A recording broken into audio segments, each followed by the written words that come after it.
Cette semaine, nous allons parler de la bulle immobilière française. Mais quelle bulle va-t-on dire? C'est vrai qu'on entend régulièrement, on dit mais non, il n'y a pas de bulle, les prix de l'immobilier continueront d'augmenter. Je vous rappelle simplement que les arbres ne montent pas au ciel et donc la grande difficulté est là, c'est que cette bulle va forcément se dégonfler. Alors c'est vrai, ceux qui s'en souviennent, on avait annoncé cette bulle en 2007 et d'ailleurs après les prix ont reculé, puisque n'oublions pas qu'en 2008-2009 les prix ont baissé de 10%.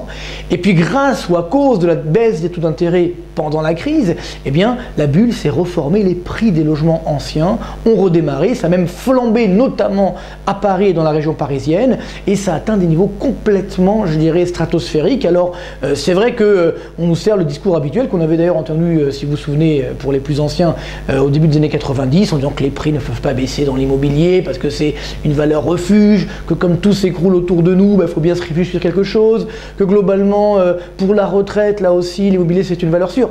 Tout ça c'est vrai, évidemment sur le long terme, les placements immobiliers sont généralement plutôt bien rémunérateurs, surtout dans la résidence principale, puisque évidemment on ne paye pas l'impôt sur la plus-value, du moins pour le moment, ça ne sera peut-être pas le cas encore après 2012, mais enfin bon, pour l'instant c'est le cas. Donc c'est clair qu'à long terme, l'immobilier restera positif. Le problème c'est qu'à moyen terme aujourd'hui, on a un écart beaucoup trop important entre les prix des logements et les revenus des ménages, et toutes les enquêtes, tous les chiffres le montrent aujourd'hui. Donc c'est ça qui devient particulièrement inquiétant. Alors, tant que les taux d'intérêt étaient bas, eh bien ça masquait un petit peu la réalité puisque les ménages pouvaient s'endetter sur le long terme, ce qui permettait de contrecarrer la faiblesse de leur pouvoir d'achat.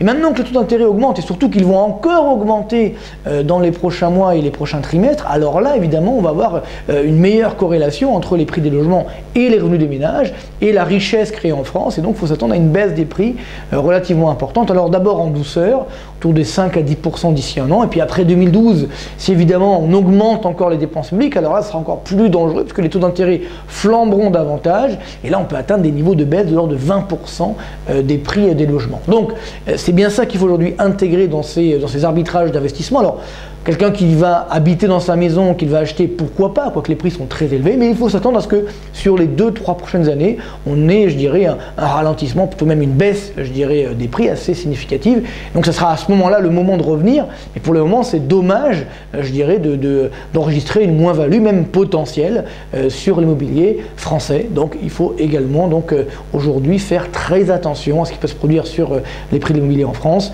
et ne l'oublions jamais, les arbres ne montent pas au ciel, et donc les prix finiront aussi par baisser dans l'Hexagone. Espérons que la chute ne sera pas trop forte, mais malheureusement elle est inévitable. Bonne semaine quand même et à très bientôt.